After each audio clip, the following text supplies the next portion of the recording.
What's up, YouTube? It's your boy Willie the Kid, and I'm back with another one, man. Today we're gonna bring y'all something a little different. It's kind of like Monday morning quarterback. We're gonna talk about all the fights that happened yesterday.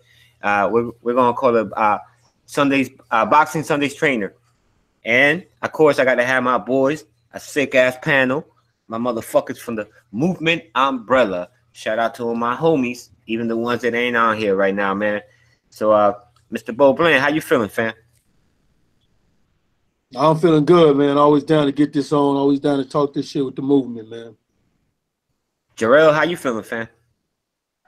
I'm good, bro. I'm good, man. I'm glad to be back on. Always good to have you. But no, Mr. I just murked somebody. How you feeling, fam? Bernard feeling too good. He's over there celebrating. That's why he's still on mute. He doing that. He living up to that be wanky name. Hell yeah. You good, Bernard? No. I guess he is. He's at 5 more minutes. Go somewhere we can hear you, fam. We can't hear you. Yeah. We'll move along, man. How you feeling, Mr. C-Bone Henderson? I'm fucking doing great, man. You know me, man. Ain't dang old man shit. I just like to get around and you know what I mean, dang. My boy 2K the guy, man. 2K, Mr. Prodigy of Boxing. How you feeling, fam? Oh my God, man. I'm great. You know, if everybody was wondering, like, what the fuck did he just say? He just did the boom hower. You know what I'm saying? This is an excellent day, man. We had the pit over on my channel between Bernard and Blake, aka H-Time, man. 2 affiliates of the movement. Yeah. Excellent day. Now we're on Willie the Kid's channel. We're getting ready to break down the fights that happened last night. And this show, we're usually going to try to do it like at the fights on Sundays, and it's going to be across everybody's platform and channels and stuff like that. So you won't just find this on mine. Just to let you guys know out there. Let's start with Usyk versus Breidis, man. C-Bone Henderson, man, you saw that fight, man. What you think of it? I think it happened a lot like we figured it would. Yeah, if y'all follow the movement, you'll see we had a breakdown video on the Prodigy of Boxing Talk, man, and we called it pretty close to that. None of us expected any knockouts or anything like that. We knew that if once Usyk got into rhythm, he would start. He would get on a roll and win a few rounds in a row, and that's pretty much what happened. Yeah, I mean, it wasn't the most exciting fight, you know, but my opinion, I know a lot of people feel it was a close fight. Usyk won that fight. I'm okay with the decision, so I stand by that. Bo, you saw the fight? Yes, sir, I did. What you think? People say it's a close fight, man. I think a lot of times, man, sometimes when people are close, sometimes I actually have to ask myself, I wonder, man, what are people watching? How are they judging it? I had to fight 116, 112 myself. Like we said, it pretty much played out what we was talking about. Like one of the biggest issues that I felt that Breidis was going to have to deal with was the athleticism and movement of Usyk. Usyk kept that 1-2 on him, just like Mike Perez kept it on him. He was landing, like Usyk was able to land his flush shots, and then I go back to what I said earlier about keeping that chin down to the chest. A lot of Breidis' punches was going over his head because that's what Usyk was doing. And then he was getting caught with counters, straight lefts and everything like that. So it played out the way we all said. I thought it was a good fight.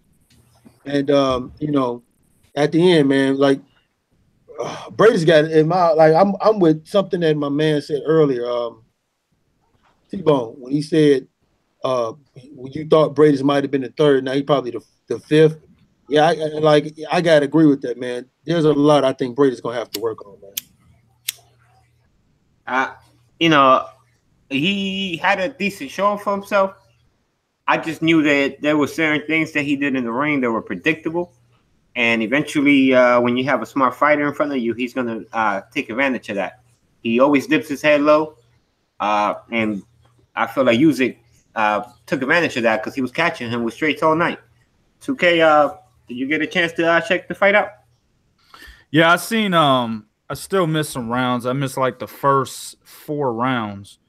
But based on what I had seen, man, Usyk was doing exactly what he should have done. He kind of turned Breidis into a one-dimensional fighter. Yes. And the high volume that he displayed, I mean, it was just too much for Breidis to basically get around. And another thing I noticed, and I had seen it in the Mike Pettis fight, Breidis did not have the footwork to match Alexander Usyk. I mean, I think we mentioned that on my prediction video over on Prodigy Boxing Talk. Yes, we did. But the footwork was just Usyk was just miles ahead of him when it comes to the footwork. Leaps and bounds. Yeah, I mean, it was like an amateur versus a professional in that category, and that really hurt Breidis because he kind of stayed in range. You know what I'm saying? And I expected Breidis to do what Michael Hunter did, because Michael Hunter had an excellent jab and he kept making Usyk, reset. He kept digging to the body with that jab and it would make Usyk reset. And he also tried to time him with the overhand right over Usyk's jab. But I didn't see none of that, really. I saw, at least from where I started watching it. Also, Michael Hunter showed that he has much better footwork than Breidis. It's not even a contest. So it's like, goddamn, dog, like you're supposed to be the boxer from the outside. You don't want to get yourself drawn into any firefights like you did against Mike Pettis. I mean, if you watch the Michael Hunter footage, then to me, it was an easy game plan to try to execute against Usyk, and he just didn't do it, man. Yeah, I thought his jab was kind of weak. Yeah. But he was trying to he was just pouring it out there and very inconsistent with it, and a lot of times was missing it. So we all know what's next for Usyk, but Sibo, man, where does Breidis go from here? He's got to step back and regroup. He's got to look at I mean, it's hard to say after you lose to a guy that most consider, I'm not saying we do necessarily, but the general consensus is Usyk is the #1 cruiserweight in the world. All right. Now, when you lose to that guy, and you lose to him, it was a majority decision. Was it 115, 113 twice, and 114, 114? You know, I was satisfied with the fact that we actually got good, fair scorecards. I didn't agree with the 114, 114. I can't find a 6th round to give to Breidis no matter how hard I try. I scored at 116, 112. I think just about everybody here did. Mm-hmm. And so, but Breidis, I'm not very impressed with his corner at all. Okay. But how good a fucking corner are you going to get in Latvia? Wasn't Breidis the first world champion to even come from that place? Yeah. You know, so I believe so. How good a corner are you going to get from him? I think he's going to have to relocate. I really do. I believe he's going to have to relocate if he wants to advance. Now, and he's got some ties with the Klitschko's and stuff like that. He's been a sparring partner of theirs for years. So I think his best hope is to step back, regroup, take another fight, maybe this summer sometime, and look at the landscape of the division and what's going to happen with the winner of this tournament. And, you know, the finals, the 2 finalists actually. What's going to happen with them? Do they go to heavyweight like Usyk's talking about, and stuff like that? I will say this: Usyk, I learned yesterday, because I really watched that fight yesterday closer than I've watched any of his other fights, because I didn't feel like any of the other ones would be contested at a level that I really wanted to study. You understand? I know, I'm sure 2K and most of y'all understand what I'm saying, and you too, Willie. Yeah. I really wanted to watch that fight, and I watched a lot of the footwork. I did notice yesterday with Usyk, though, he smothers some of his own shots. And that's going to be a problem. He at the heavyweight division, I don't believe he's very successful, at least not with the bigger guys. You understand what I'm saying? He like we talked about on Friday's show, he's a boxer first and foremost. People are under the misconception he's a power hitter, and he's not. You know, he tried. Was it round 7 or so yesterday? 7 or 8, something like that. He tried to get him out of there. He really did. He was trying to walk him down. And he was trying to get him out of there, and he hit him with about all he had. And he stunned him and backed him up a couple of times, but he's not a big power puncher.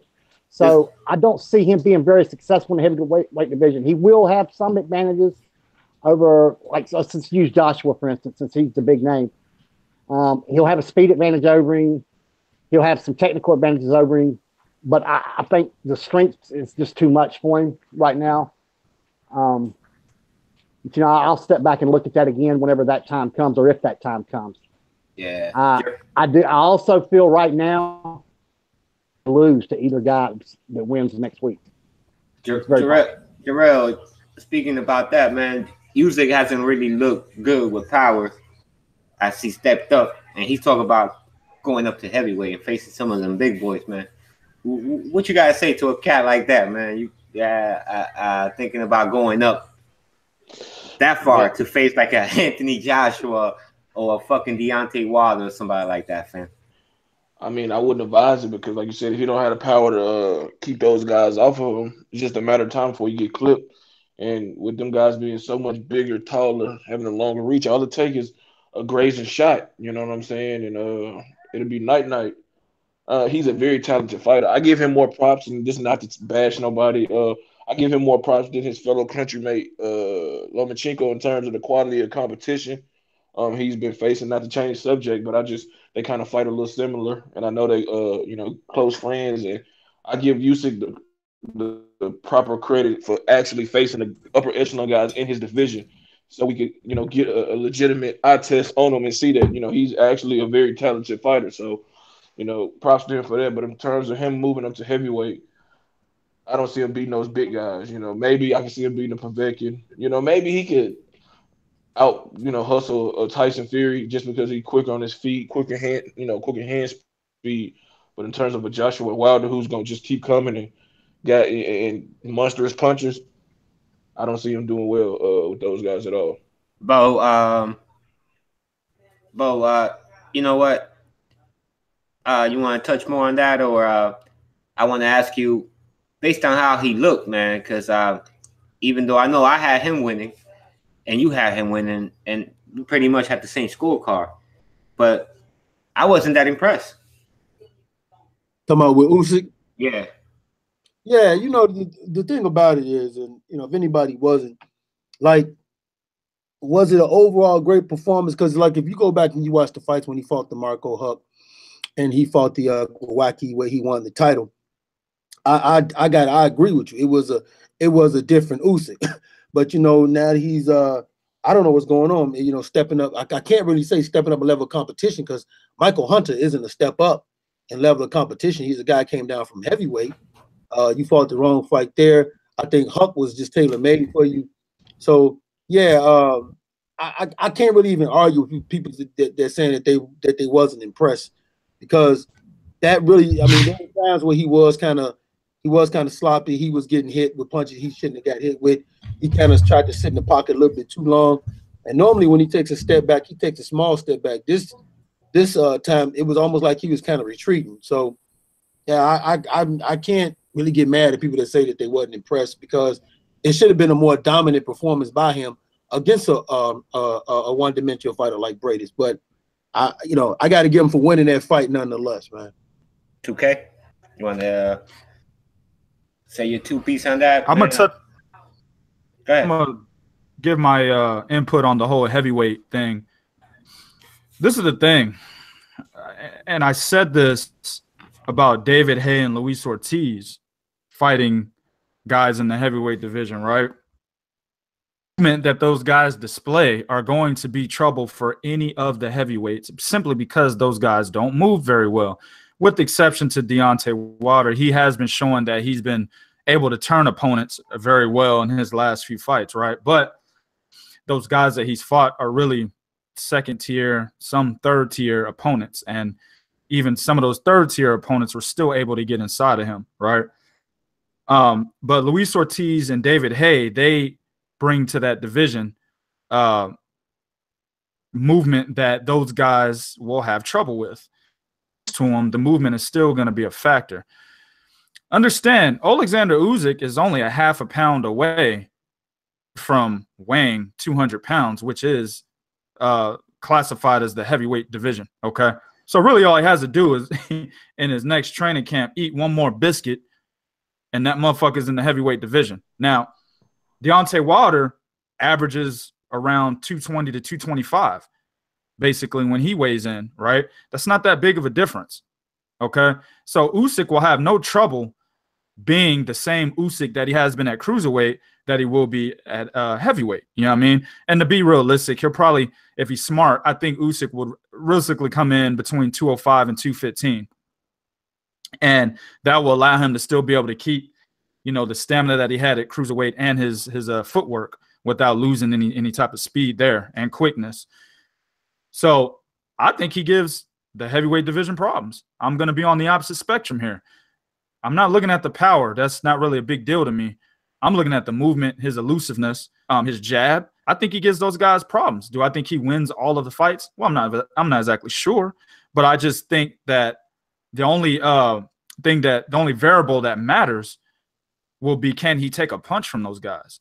And if he can, well, then he's a problem. Same thing that we got with Terrence Crawford going to 147. The only variable we don't know is, hey, can he take a punch from a Keith Thurman or Errol Spence? If he can, he's going to be a problem. Same thing with Usyk. Hey, yo, let me add to that right quick. I agree with 2K, but here's another factor everybody also got to factor is this. When you're 250, 260, like, do I look at a Gerald Miller? Do I look at Andy Ruiz? Like you said, a 254-pound, even Anthony Joshua.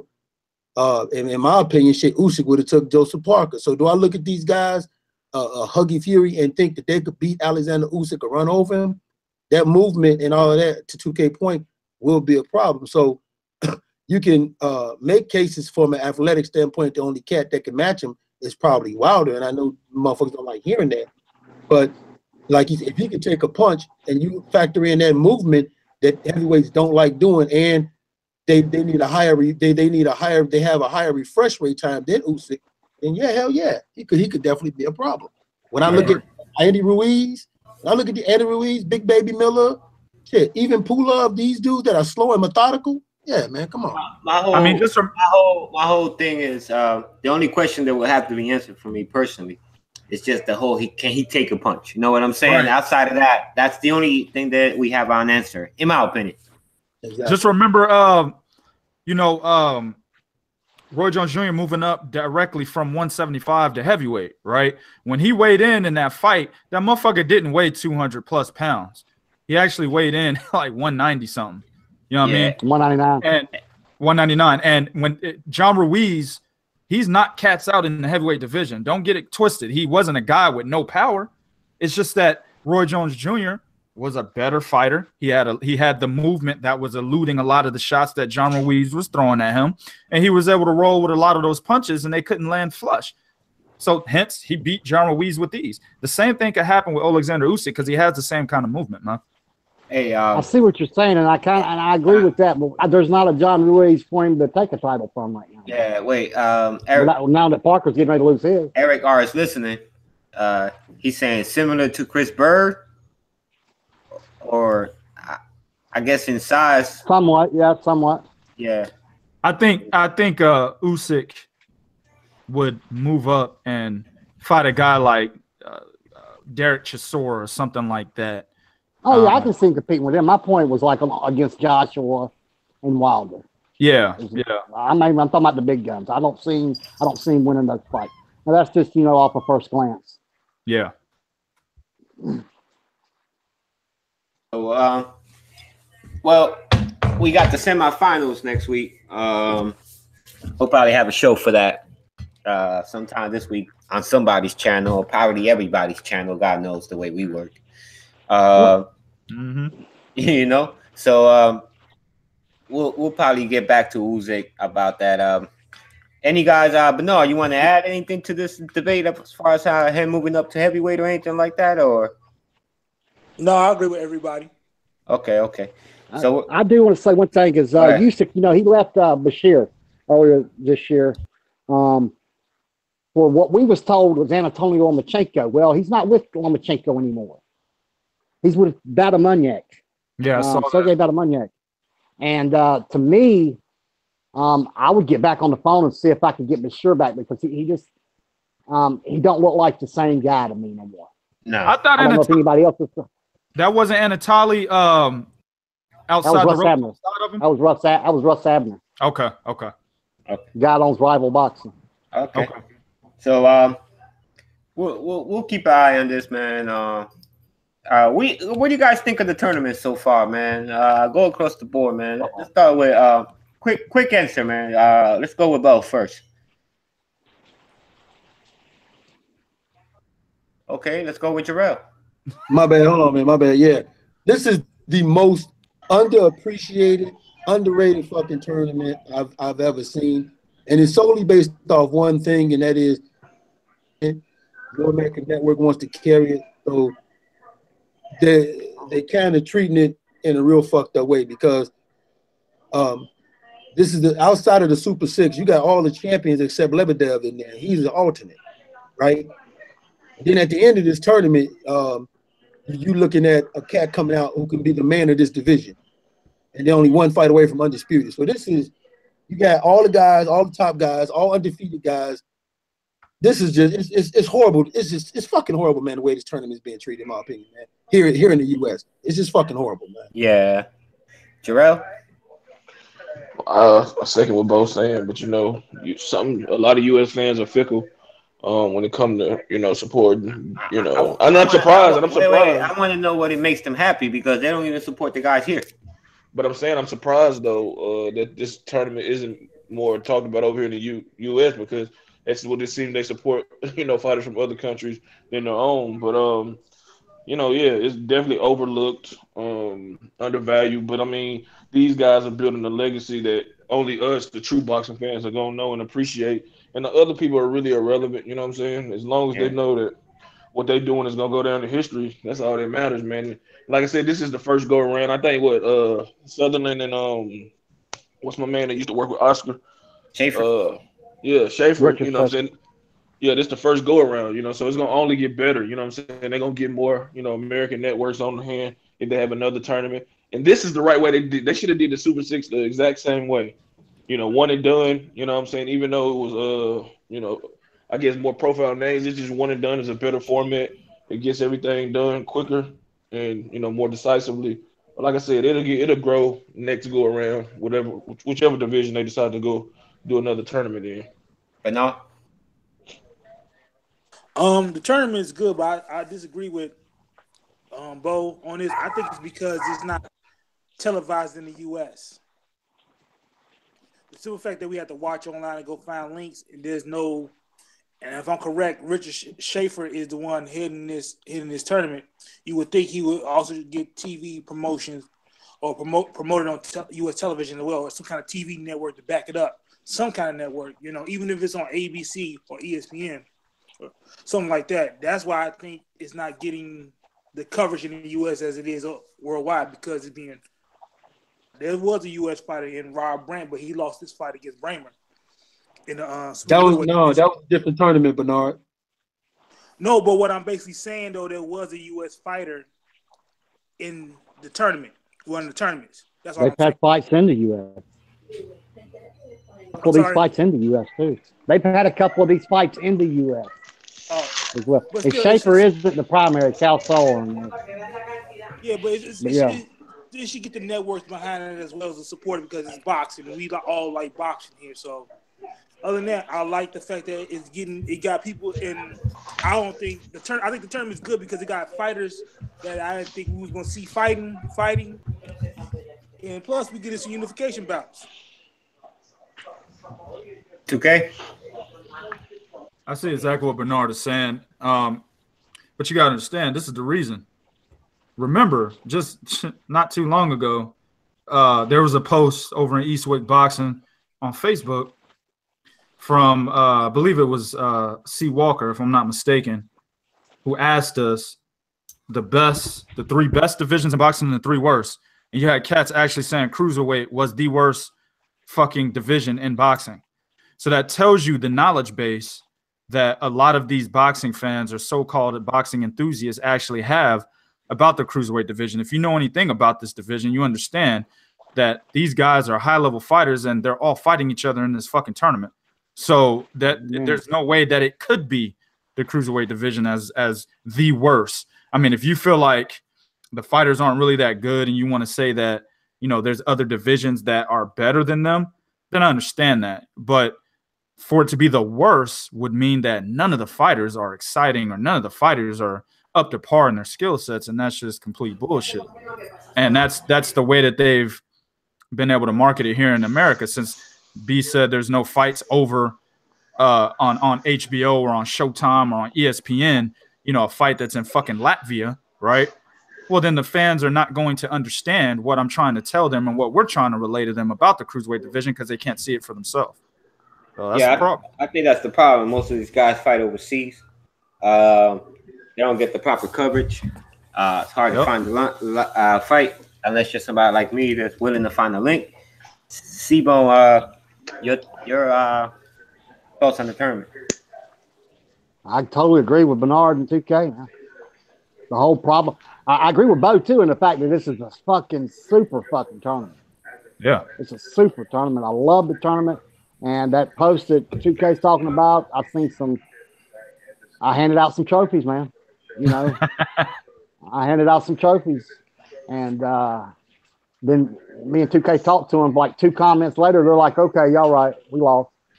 Fuck yeah, you lost. You know what I mean? You showed me another division that the top 4 guys are fighting each other. Yeah, but you know what? I mean, and it's not an option. If you win, either you lose or you're going to fight. Are you going to keep fighting the best? You know what though? And any division they're willing to do that in, I fucking love. You know what though? I ain't trying to get into that debate on this show. That's probably that could be a show on its own. Yeah. Oh yeah. You know the best and worst shit. I ain't too worried about. We got Linares versus Mercito Gesta or Gesta, however you guys want to say it. Last night, man. Bo, what you think? How you saw that fight? You get to see the fight, Bo? Yeah, man, I sure did. What you think? What you think about that fight, man?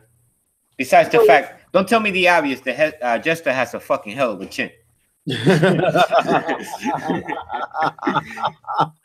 You know what? He got a hell of a chin, but this is what I took away from that fight. Number one, I did not see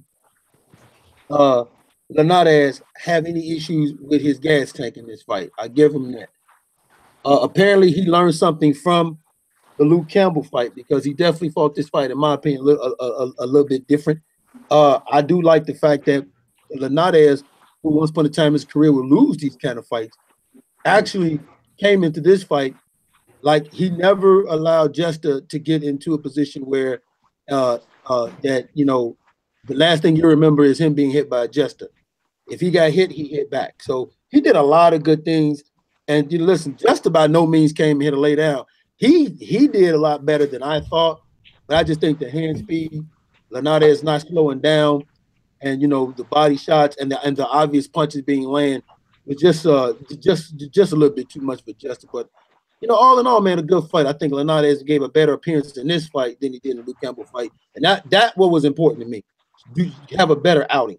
Sometime in boxing, you just got to win and then look good in your next fight, and that's what he did, in my opinion. Seabow? I'm gonna tell you right. Last night was glorified sparring, guys. And what I mean by that is, you look at Jorge Linares' average of like 28, 29 jabs per round. That's his statistical average throughout his career. He threw that. You know, I mean, that equals over 300 in a fight last night. That's glorified sparring. Yeah. You know what I mean? I think I mentioned it in our chat that you're going to see him throw over 50% of his shots is going to be power shots. Didn't I say something like that? I don't remember exactly what it was. And probably land close to that. And that's exactly what happened. You did. Yep. That's exactly what happened. And I knew that was going to happen. Gesta's just a tough motherfucker, man. He's just a tough motherfucker. And let's not be confused here. I mean, Linares isn't a big power hitter. You know what I mean? But still, he's got enough pop that finishes a lot of people. Yeah, man, but he hit him with so many clean shots. Yeah, usually, you know, throughout a fight. That's what I'm saying. You know what I mean? That's what I'm saying. You know what I mean? So absolutely. And it almost even looked like they were sparring for a second. A couple times he hit Justin, like he nodded at him and smiled, like, yeah, try, you know, like they were working on shit in there to me. And I'm like, well, you know, I'm gonna be honest. I don't agree with Dan Raphael a whole bunch, but I didn't think last night's card was the best, and that's just a product of of HBO and what their state of boxing is. Don't kill the show. Don't kill the show. Yeah, that was about to be like another question that I was going to ask. But before that, whole topic right there, man. Before that, 2K, you were watching this fight, man. You were commenting. You were very active in the chat when it came to this fight, man. What was your take on it? Well, it was just like C said, man. We pretty much all knew that Linares was going to win this fight, but I was trying to get people to understand that he wasn't going to run right through Gesta and knock him out or anything of that nature. You know, contrary to what Larry Merchant's prediction was over on Box Nation, he said he's expecting a early knockout, which I laughed at and put in the chat and laughed at it again. You know what I'm saying? So if you know anything about Matthysse Gesta, you knew coming in that even though Linares was the much better fighter, even though this was going to be a one-sided bout, it was going to go 12 rounds. You know what I'm saying? Yeah. My biggest thing, though, on Gesta's side, let me say on both sides without taking too much time. Freddie Roach is not the right trainer for Matthysse Gesta. I know he's been there for a little while, but the type of style that Gesta wants to display in the ring, Freddie Roach is not that guy. Gesta's he has good footwork when he uses it. He has pretty good ring awareness when he uses it. If you ask him, he seems to unconsciously want to fight from the outside. Should I say subconsciously anyway? Wants to fight from the outside. But Freddie Roach is telling him, hey, you got to bully him. You got to get inside. You got to push him on his back foot. And I'm thinking, Freddie, how the fuck is this guy who's much smaller than him, right? Doesn't have the strength advantage, right? And his style doesn't even say, hey, I'm a pressure fighter. How the fuck is he supposed to accomplish this? You put him in the ring with a guy to accomplish a plan that he can't do. Like so Freddie Roach is not the right guy for him. And then on Linares and I've said this before, all the way back to the Antonio DeMarco fight, Linares needs to work on his motherfucking footwork, dog. Do y'all understand? Barely. Do y'all understand? His footwork's fucking horrible, man. His footwork's amateurish. Do you understand how good Linares would be if this motherfucker had excellent footwork? Do, and it's not for the panel. This is for the listeners. Do y'all understand? You know what I'm saying? Like, I don't think they do. I don't think they do, 2K. With that hand speed, it'll be fucking deadly. Yeah. I mean, it's because of the hand speed. They're not looking at that footwork. But you're right. Yeah, his hand speed is so good, guys. He lost the battle of footwork last night and dominated the fucking fight. Still dominated easily. Yeah, he was losing the footwork battle by a fucking mile. It wasn't even a contest. Yep. But his hand speed was so problematic that Matthysse Gesta couldn't answer back. Kept getting caught. You know what I'm saying? Now, I will say this. This is another thing. Gesta did find a home for the left hand, the straight left hand at times. And if a Linares-Lomachenko bout materializes in April, which I don't think it should, but if it does, that is the sole reason why I'm leaning towards Lomachenko by a wash, because Linares cannot move well enough in the ring now. Let me ask the two guys left at this, rather than have their take on the fight itself. Colossal Boxing Talk, Jarrell, we're going to go with you first. What do you think of that? Linares calling out a Mikey Garcia, or it sounds like he wants Lomachenko more than he wants Mikey, man. What do you think about Linares versus a Lomachenko bout? I mean, Linares is very talented, but like I said, the footwork is lacking.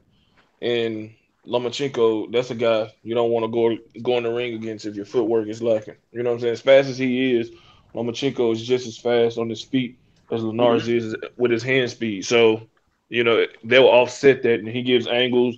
He's, you know, defensively responsible, and he has good hand speed of his own. So, I mean, unless he can get that shit done in 3-4 months, whenever the fight may take place, I'm with 2K. He has no chance unless he lands, you know, some shots that Lomachenko just doesn't see and stops him. But in terms of him calling out Mikey Garcia, I think he has no choice.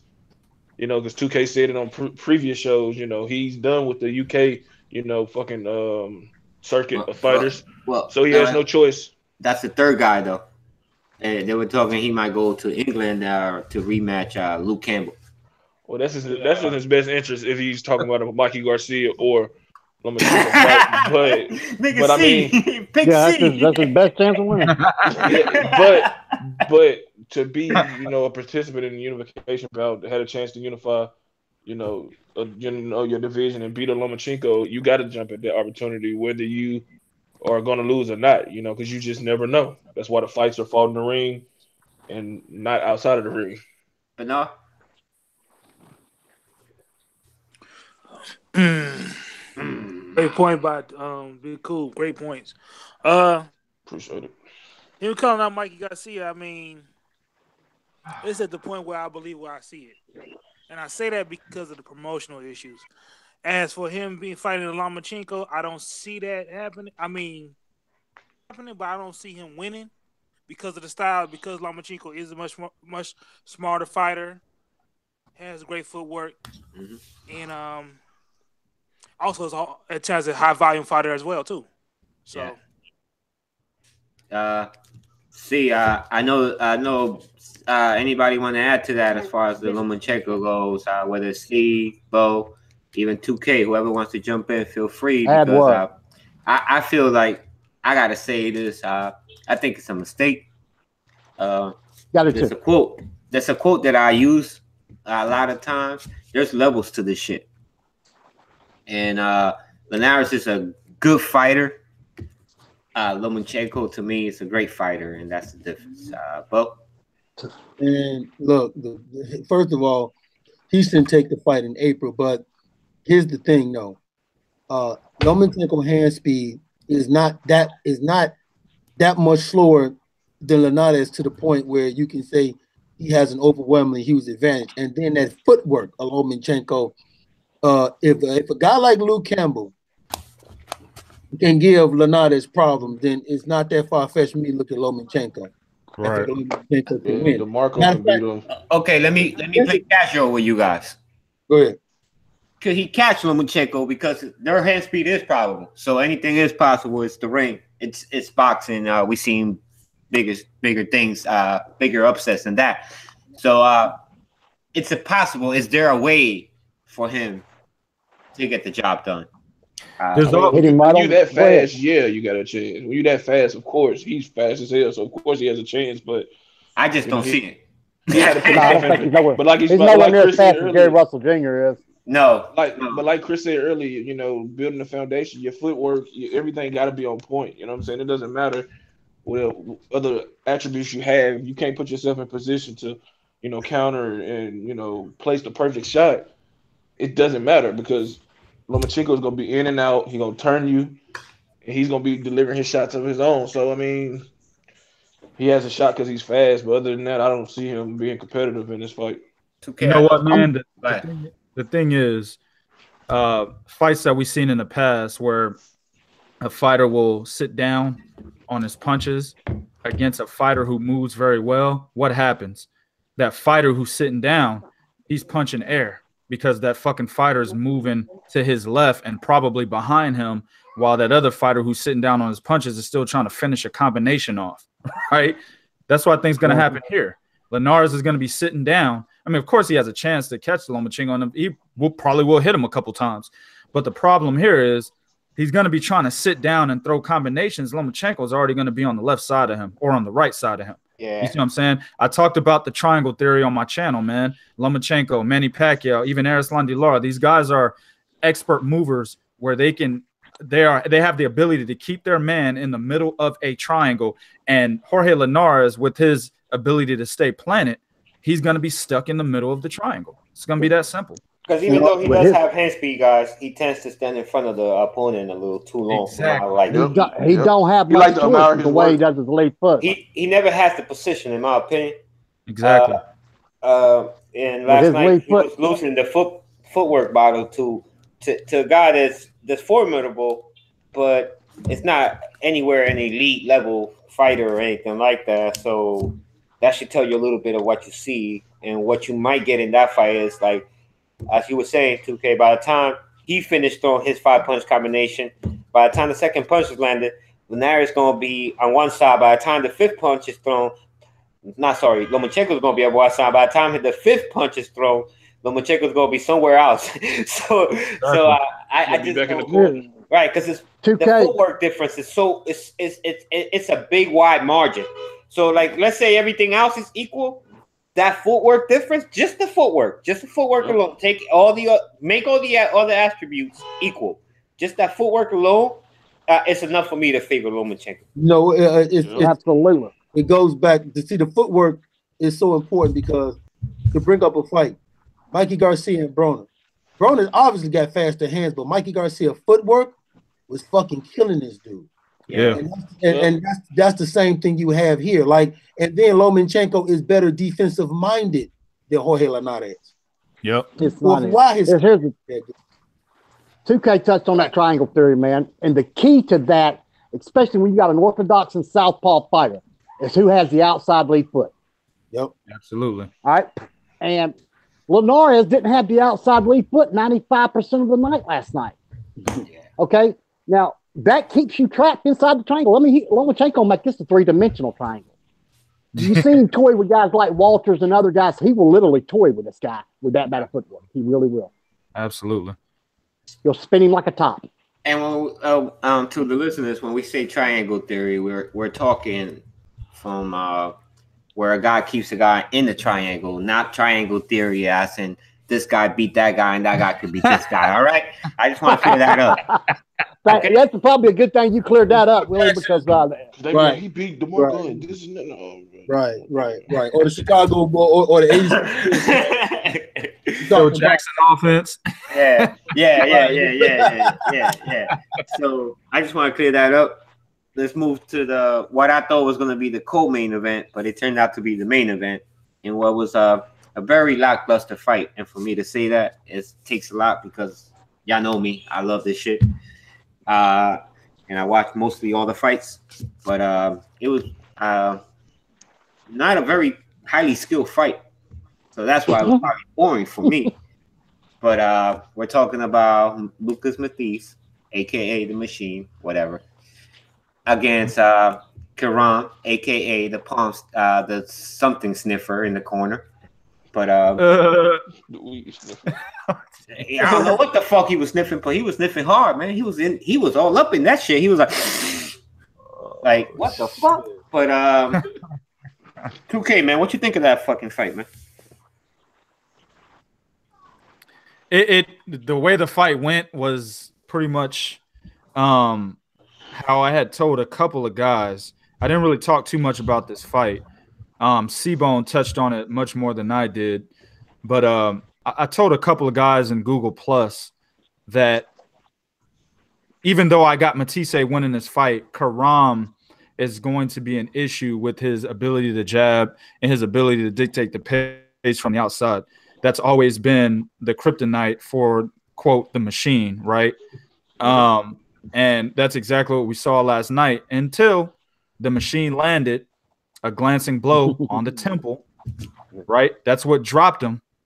And then the motherfucker looked like he was dead, but then all of a sudden he got imaginary CPR and jumped immediately on his feet. You know what I'm saying? Which was detrimental at the end of the day because when he got up so goddamn fast, he ended up getting knocked out by a jab. You know, his faculties weren't all the way in place. And that's why you saw him get KO'd by a fucking jab, right? So this is boxing, man. This is one thing I love about the sport. You could be dominating a fight, right? We've seen this with the new BBB of C champion at light heavyweight who's talking cash shit about Anthony Yard. He was getting his ass whooped for 11 rounds against Hosea Burton. Then he comes back and knocks him the fuck out in the 11th round, right? So this is boxing, man. The same shit happened last night. Matthysse, I had Matthysse losing 5 rounds to 2. And it's funny because when I put that in our private chat, I said, man, I got Kiram winning this fight 5 rounds to 2. As soon as I fucking hit send, he lands that right hand over the top and knocks him down. You see what I'm saying? So yep. Matthysse, in my opinion, I think he's done. Postal took a lot out of him. I think really Danny Garcia stopped his train. And I think Melina took a lot out of him too. Yeah, I'm just glad that never happened. Stopped his train. He stopped his train. That got people saying, "Oh man, you're not really a fucking machine." So he tried to come back, and fight Victor Postal, another dangerous opponent, he got beat the fuck up really bad in that fight. And I think he's done, fam. You know what I learned about Matthysse? Anybody with any kind of boxing ability could beat him. Yeah. And if you could take his punch, because if a flat-footed Danny Garcia could beat you, then anybody at that point could beat you. Yeah. I mean, Danny outboxed him in that fight. That's what Danny. That was the surprising thing. I remember that fight in 2013. It was on the undercard of Canelo Floyd. I was in a Mexican restaurant with a Floyd Mayweather shirt on, in San Antonio, what we call Little Mexico. I remember that shit. And I'm watching Danny Garcia and Matthysse, and I'm like, dude, Danny is boxing this motherfucker like I've never seen before. And he's and you know what I also heard in that fight? Well, I didn't hear was bend your knees, Danny. He was in total, he did what he had to do in that fight. Right. So let's switch gears, right? That was a good breakdown of the fight itself. I feel like the guy could have helped us. Kiram could have helped us point a lot if he would actually mixed in some body work, maybe a jab to the body, since that seemed to be the only punch he knows. Right. That motherfucker did not throw. I don't think he threw a hook. Tried to when he got back up after that first knockdown. Yeah. I mean, power punches were lacking from his, but he was basically jabbing Matthysse to death from the outside all night long. Yep. Outside of that, but let's talk about from a Matthysse standpoint. He became the WBA regular champion. I don't know how the fuck that fight even got sanctioned like that or why. Mm-hmm. But welterweights, man. I don't see him doing anything against any of these top welterweights. Bernard, give me your take. I agree. I think he's just trying to get a fight with Pacquiao, and I forgot the other person. He called Danny Garcia out. Yeah, he wants his rematch against Danny Garcia, but he really wants that Pac. I think he also wants that Pacquiao fight because if I'm correct, I think Matthysse is 35, right? Yeah. Yeah, so he's up in age, so he's trying to get that a cash fight and cash out. And I don't see him doing anything with anybody. He'll probably just continue to fight no names for defending that regular belt unless he gets a Pacquiao fight. Or heck, even if he gets the Garcia fight. But let's be honest, man. I'm going more on the promotional issues. Do you see really Golden Boy throwing Matthysse against a Spence, against a Thurman, against a Sean Porter? Well, they don't work with each other, so yeah. That's what anything's possible at this point because he's at a crossroads in his career. I don't think he has anything left in the tank. So right. So like how fighters try to cash out. Yeah. Promoters also cash you out. Yep. You know what I'm saying? And when Bernard's done with his point, Big Cool, you could jump in right after him. Go ahead, Bernard. No, so I'm gonna piggyback on what you said. Promotion cash out because let's look at it like this. The only two fighters that I've seen that Golden Boy fought. Golden Boy worked with Al Heyman was Julio Cesar Chavez Jr. and Amir Khan. I consider those the side shows, unless they throw the third side show in there, which is Adrian Broner against Matthysse. That's the only possible fight I can see happening. Just because it could be, like you said, a cash out. I consider that could be possibly a big money fight in a sense for Matthysse. But other than that, I don't see it. Jarrell? Man, Matthysse is done.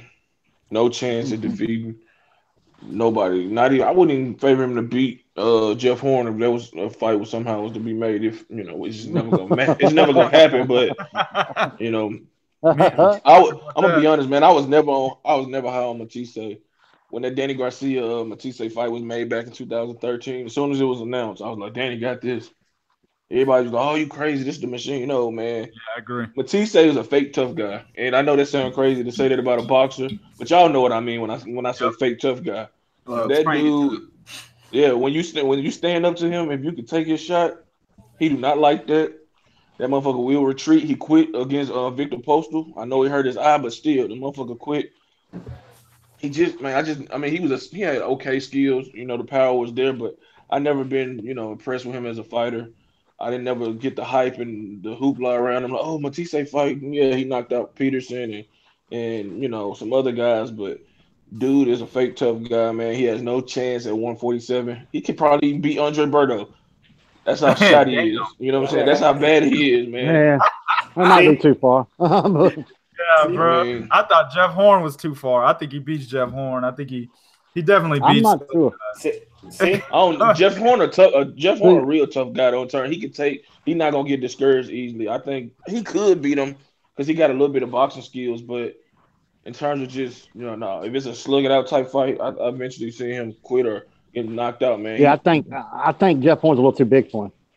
I think he beats Jeff Horn simply because you got to look at who Matthysse has fought and lost to. When guys actually come forward on Matthysse, that's the fight he wants, and he wins those fights. When you box him, he loses. That's why he lost to Zab, Devin, Garcia, and Victor Postal. They all box. Their jab. Exactly. Jeff Horn does not box, can't box, and if you said, hey, I'll give you $10 million if you box, he won't make it. Yeah, he's not going to make the $10 million. I just think he may be a little too big for Matthysse. Is my point. That's what I think too. That's what I think too. I don't think Matthysse is going to hurt him too bad. I think he may hurt Matthysse before Matthysse hurts him. But I could see it looking like Ruslan Provodnikov, where he just beat the hell out of Jeff Horn. You know what I'm saying? Turn him, just punish him and like that, but not hurt him or stop him. Just I don't even think Jeff Horn hurt Pacquiao. He just beat him. You know what I'm saying? Pacquiao actually hurt Jeff Horn. Yeah, he in the did. ninth round. He almost knocked him out. He did rattle him, yeah. Yeah, he almost knocked him out. And I think Matthysse hits harder than Manny Pacquiao at 147. So I don't know, fellas. That's a tough one. I'm not about the Manny Pacquiao that's off the juice, 2K. Let's not. Yeah, he's off the juice and he still hurt. Hey, let's not speculate, on the battle of the bumps just yet. You know what I mean? We got plenty of time for that. Bo, I want to get your take on Matthysse, man. Oh man, you were saying that quietly. I'm waiting for you to shoot something smart off your, don't be keeping that shit on mute, man, because you always got something smart to say, so you might as well just go ahead and let it out your system. Man, look, he ran over Joel Diaz, and the only thing Joel Diaz probably did was make him more defensive minded. But what they also did was just change this motherfucker as a fighter. I had to watch this whole card 3 times because HBO puts me to fucking sleep, man. Them motherfuckers at HBO can cure my insomnia like a mother. Look, if I'm watching them, and I want to catch up, I watch HBO. Dog. Hey, man, that's the next topic. So yeah, I watch HBO. Just touch on the fighter, man. Don't worry about the card. Okay, but the fight was lackluster also as well. Kareem was beating the shit out of him the first couple motherfucking rounds. Matthysse just caught him, with the power shot because I had cats saying, "Oh man, Matthysse didn't change. He's a better boxer. He's a better boxer than Ruslan Provodnikov." Wow, whoop-de motherfucking do. Right? Wow. Like, where have you seen that to make you feel that way? So, yeah, man, I agree with everybody on the panel, man. He's 35 years old. Time is ticking. I think he just wants that big payday fight. That's why he's calling out Pacquiao and Danny Garcia. But if those fights get made, I don't know. But no, man, he's the same dude, and he might not even be the same dude because, in my opinion, Joel Diaz tried to make him more defensive minded, and that changed this motherfucker as a fighter completely. Yeah, I mean, how's this? Go ahead. See. How's this sound, guys? How about they give Lomachenko, Linares, Pacquiao, Matthysse on a card? How's that sound for a pay-per-view card? I'd watch one fight and fall asleep on the other one. Because I mean, that's very possible. That's gonna be my next topic, man. This HBO card yesterday. How the fuck did this get on HBO? PBC left them. No money. They ain't got no product. Hold on. Check this out. If you guys never watched the movie with Denzel Washington, The name of the motherfucking movie was called where he was that dude Lucas. He was that big time drug dealer, right? He had this shit called Blue Magic. American Gangster. American Gangster. It was the best shit out there because this motherfucker knew where to go and get his product. So when you know about your product and you give the best product, you put the best shit out there. When you got a weak ass product, you putting weak ass shit out there, right? That's why I used to laugh at niggas who be selling drugs on the corner and you still on the same corner after 10 years, motherfucker, you should have got a job. So bottom line is they got like that because people forget this. They changed their managerial team. We talked about this a while ago, 2K. You remember? They changed the front office. The front office came in, right? Decided, okay, we really ain't into boxing like that. Fuck boxing. We finna cut back the budget. We finna go all in on Game of Thrones and all this other bullshit, right? So now you got that going on. You ain't putting up the money you should. You got a weak ass fucking product you putting out there. And ESPN, Top Rank leaves. Golden Boy really goes over ESPN too. So you only got a couple of decent ass guys in Canelo Alvarez and Gennady Golovkin, but outside of that, you got a pretty weak ass fucking product. So that's why this shit is laughable. And then you got commentators that know what the fuck they talking about and being biased. So I fall asleep on them niggas because I catch up on my sleep. So fuck them. Chris, whichever wants to go first, man. Oh, shit. Don't matter, man. It's like I said, I very, very seldom agree with the fat bastard up in Connecticut. Yeah. But I'll be damned if last night he hit the nail on the head. He called it a shit card. Yeah. And he did that before the card ever started. So this is a shit card for HBO. But they don't have much to choose from, man. They just don't. I think when PBC left in 2000, when PBC left in 2015, and Top Rank's gone now, where the fuck they gonna get the fighters from? They're relying on Golden Boy and main events and Star Boxing. Golden Boy and Star Boxing. If you rely on that right there, you're gonna fucking go broke. And plus, they got a director. I mean, the vice president of Fair Sports at HBO now, Peter Nelson. I can write everything he knows about boxing on a small matchbook with a large yellow crayon. hey, man, I will say this, man. For the money they invested in Eastern European fighters, I'm surprised they didn't pick up that WBSSS tournament because that World Boxing Tournament, just for the simple fact that you would actually have some people tuning in and stuff like that. I agree. And it was some interesting fights. And the fact that they have invested so much in the last 2-3 years on your Eastern European fighters, that they would that was like to me a no-brainer for a network to do. Alexander Usyk has fought on HBO. Maybe Richard Schaefer didn't want that business. Think about that, because Richard Schaefer, he did work with Golden Boy when they were having that issue. All right. So maybe he didn't want that business. So can I ask you guys this? Did they fucking corner themselves into? Did they corner themselves when they basically came out and said we're not going to work with Heyman? Yep. Yeah. They got cocky. And then bit him in the ass. Honestly, you know what I'm saying? What did they think was gonna happen when Heyman left? You know what I'm saying? Come on, man. They know how Bob Arum is. Bob Arum has actually said that without Heyman, once Heyman pulled out, he actually made a statement in 2015 that he's not going to be there much longer either. And that's part of the reason that he started building. He said because now there's nobody to work with. You know what I mean? There's nobody to build fights to work with. He's actually negotiating with Espinoza right now to do what's called trades. I'll give you Crawford. You give me Garcia. Shit. I'll give you. They're actually trying to negotiate a good deal on this right now. And this is why, of course, I don't like Bob Arum whatsoever. He's one of the most crookedest motherfuckers. Fucking genius. But he is a smart motherfucker. He saw the writing on the wall and he said, hold on, let me go ahead and get rid of this lawsuit because we're going to have to work with this motherfucker to stay alive. And dumbass, bitch-ass, fishnet-wearing ass, female, all dick in the booty ass, and this emotion ass, fucking Oscar De La Hoya is still over there like, no, fuck him. I hate him. I hate that guy.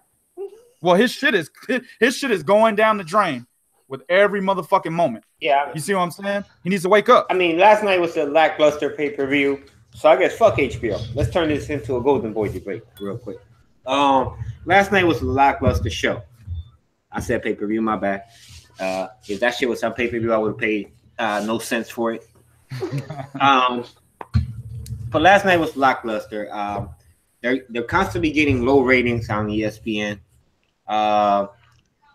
Outside of Canelo Alvarez, there's a couple guys that have a little bit of a buzz, but they only have a little bit of a buzz with like the hardcore fans. So I mean, am I crazy for saying that Golden Boy is trending downward? No. Even though they have the cash cow in the sport? No, That's the only thing they got. That's why. Yeah. And once he decided to take his shit and go, 93% of the revenue, 93% of the revenue was generated during or at Canelo Alvarez fights. Yep. That's not a surprise. Here's something, and again, I covered this before. They actually have high overhead and not enough intake. They're intaking just enough to cover the overhead. But here's the biggest problem that Golden Boy got. They don't believe, dog, in putting nothing else behind none of the other fighters. Now, think about this. You had a guy like Vargas, right? Mm-hmm. Francisco Vargas. Mm-hmm. You put this motherfucker through the gauntlet so bad that you might have fucking ruined this motherfucker. Okay? You might have ruined this cat, right? But then you turn around, you got Canelo fighting Liam motherfucking Smith and bringing cats up and shit like that. So you putting your money behind him. I'm not big on Jojo Diaz or Diego De La Hoya, but put something behind them. They're not doing that. They got a cat that was on Golden Boy, Lamont Roach Jr. Put something behind them. They don't do shit like that. So if you're saying, hey man, we're all in on Canelo and just Canelo only, that's a failing motherfucking model, and cats don't understand that. That's a failing fucking model. You look at PBC, they got a lot of dudes, and they're spreading this shit across equally. Earl Spence is hot, so guess what? We finna go to Earl Spence. Say what you want to say. Even with Bob Arams, he spread that shit evenly. Okay, I got motherfucking Lomachenko. I got motherfucking Terrence Crawford. I got whoever. I got Park. I'm gonna put him in the championship fight. They spread that shit around. Golden Boy ain't spreading it around, and they relied heavily on their older fighters to build them. That they didn't build nobody else behind them. That's why they struggle. Yeah, but Oscar didn't think long term, man. He was just thinking short sighted, and that's what you get. Well, it's hard let me ask you guys a question. Let me ask you a question, guys. Do you think that Oscar sounded like a dude? Bernard, you could go first. Oscar sounded like a dude that, as a man, I was brought up to be a logical thinker. There's things that are going to get you upset. Don't let the emotions get the best of you, and take a step back from the situation and think, right? So as a man, we're supposed to be the logical thinkers. Bernard, did Oscar, with the statements that he has made, the emails and things like that we have seen, did he make a mistake by coming out so strongly against everybody? Because it seems like he has an issue with every fucking body these days. Yeah, that's not even just through the email. Just look through his actions. Just emotion. Yeah. Right. It's emotions, but it could also be his ego too as well. Pride. Well, how the fuck can you have pride when you just got fish? You have a picture with you in fishnets all over the goddamn internet, man. Like He blamed on the drugs, but crackhead. But when you sit there, look. Adrian Broner has a lot of pride, talks a lot of shit. Then he takes an L. There are some people out here in life that you want to watch and see. They got a lot of pride, and in due time, they're going to take an L. It's just that Oscar's going to take a bigger L if he doesn't humble himself. And like you say, sit back and take a look at the situation and assess it in a way that he knows, all right, I need to go on and work with my enemy. Because at the end of the day, I don't want to. You see businessmen that have egos in others in the NFL or in other businesses, but they somehow are able to sit down and make one thing: money. Yeah, he needs to understand that he needs to do the same thing. You can't just pick and choose. Like, yeah, you worked with Al Haymon, but you didn't get the best fighters. You just got the side shows. That's what I'm saying. It's why won't you just make them fights happen? Why won't you go out on a limb and throw Canelo in there? But yeah, he's your cash cow, but let's be honest. Even if Canelo loses, you're gonna have a backing behind him because the Mexicans. So all you gotta do is just throw one fight in there, throw him in there with a fighter. Hell, it's Daniel Jacobs or a Jamal Charlo, and let's see what happens. If he loses, okay, fine then. You go back to the drawing board, you give him a decent contender, and come right back out again. That's how you do it. Yeah. It's not gonna hurt. That's they can't do that. They can't afford to do that. Yeah, that's. I believe one of the worst things Oscar did was fuck over his relationship with Richard Schaefer. Yeah, I Richard think Schaefer really he was really golden boy. Actually, Oscar was just the name. Actually, in a way, Richard Schaefer fucked over Golden Boy. Yeah, it was Richard Schaefer fucked him. Richard Schaefer fucked up. There's no doubt about it. If you're fighting under my banner, then you should be signed to my banner. Exactly. You know, so in a way, he was giving them fights, and they were getting good fights done. Yes, I agree with that. But in a way, he fucked them over because none of those guys were ever signed to Golden Boy. Right. And, you know, so that's the part where he fucked them up. But I think in desperation time, when you see a promotion company become desperate, is when they have a fight that they know they should try to make, but they offer the fight. They say to the fighter, "Well, we're going to give you this fight, but you got to sign with us." You know what I mean? I believe they did that with Errol Spence when Miguel Cotto situation, Mikey Garcia with the Miguel Cotto situation. Yes. Seeing 2K, man, y'all both saying over there a little quiet when we got to the fishnet guy, but I see. Why don't you touch up on it first, man? What do you want to know about him? I mean, what do you think of Golden Boy and their status right now? Like where they're at right now? Anytime 90% of your income comes off of one fighter, you're fucked. Okay, you're fucked. You got too many eggs in one basket right there. Mm-hmm. And that's way too many. Yeah, exactly. You got too many eggs in one basket. And like Bernard was saying, put him in with Charlo or Jack. That's not going to happen, man. They can't afford to do that. It's not enough money generated from one of those fights for them to do that. Yeah, he has to be, and they're almost at the point now that they have to do 600,000 buys per fight for him, or they lose money. All right, they lose money. He's got to do that twice a year. This past year was a good year for him, as far as financially, because he had 1 million plus buys. You know, but there's a lot riding on this May fight with Golovkin. If he loses this fight, it won't hurt as bad as if he lost to, say, pretty much anybody else, because Golovkin is widely looked at as the best middleweight in the world, even though he's up in age. So it won't hurt as bad. But if he loses this fight, he's going to have to go back in there a third time against him. They don't have a choice. It's not an option. They can't say, well, we're going to step back and regroup. The only chance they have at redemption back in there and earning that status back as the big name in pay-per-view in America. Now, that's the thing though too, pay-per-view is trending downward. It is. It sure is. And streaming is beginning to be more and more popular. And sooner or later, they're going to figure out how they can build the hell out of us for it. All right. And once they do, that's going to be your new thing. And as far as the Schaefer deal, Schaefer fucked him, man. And people see that here's the problem is a lot of your Heyman haters, for instance, hold that against Al Heyman. Al Heyman done what was in best regards for his fighters. He done what the fuck he was supposed to do, actually. You know what I mean? If a promoter comes to me, the guy that's running that promotion goes, hey, man, no, he don't have to sign no contract, and we're going to keep paying. I'm going to be like, no shit, really? They're going to let us do this? Fucking awesome. You know what I mean? And, so Schaefer's the one that they should be mad at, not Heyman. Heyman done what he was supposed to do.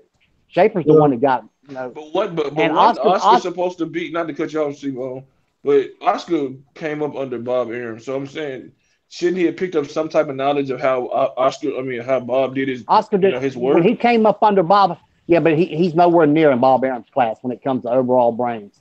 No, I'm just saying in terms of, at least signing him to a contract. You know what I'm saying? It don't take a rocket science to do that. Here's what he fucked up is he gave total control to Richard Schaefer. Yeah, I don't think he was even there for He all was that. he thought they were under a contract. Yeah, he Cocaine, came. He thought they were under a contract. Hey. So it's just that was a messy situation. And Heyman, in my opinion, if you had to give them scores there, Heyman got an A+, and Oscar and Richard Schaefer got F's. Well, Because you know what? See, to your point, people forget this. Heyman tried to buy Golden Boy for $100 million. They said no. Schaefer came and he had a lawsuit going on with Oscar. He said, "Listen, I got to get out of this. It's gonna cost you $10 million. That's a 90% discount. You motherfucking right. Here's $10 million. I get all these fighters. Bye." Exactly. And hey, Chris, another question. Is there any chance Oscar that just Right. is there any chance that Al would consider working with Oscar, or they have you know, worked with Oscar. He will I'm talking work. about, I mean, on a consistent basis. Al don't give a fuck. Yeah, It's Oscar Al, that buddy, wants hey, to listen do to it. me. It's about what the bottom line is with Al Heyman. Yeah. He don't give a shit. With a team of Ivy League graduates around him, it's all about the green, baby. He don't see black, white, Mexican. He don't see none of that shit. It's all about the green thing. Al basically, whatever's best for his fighter, Yeah. money-wise, that puts money in his pockets, Al's going to do. Yeah. Yeah. 2K, man, Golden Boy, man, they were, they went from like the most premier fucking promotional company to what it is now, man. What the fuck? Well, I mean, it just starts. I mean, it started with Oscar De La Hoya not really looking out for his fighters, in and out of rehab. I mean, remember his cash cow? Not really. It's cash cow now, but back then his most promising guy against one of the best fighters of this era, and this motherfucker was in rehab during the night of the fight. So a lot of checked in the fighters, night before, yeah. right. So a lot of fighters were like, "Yo, he's not really cutting for us. Richard Schaefer is really the one cutting for us, and Al Heyman, we going over there."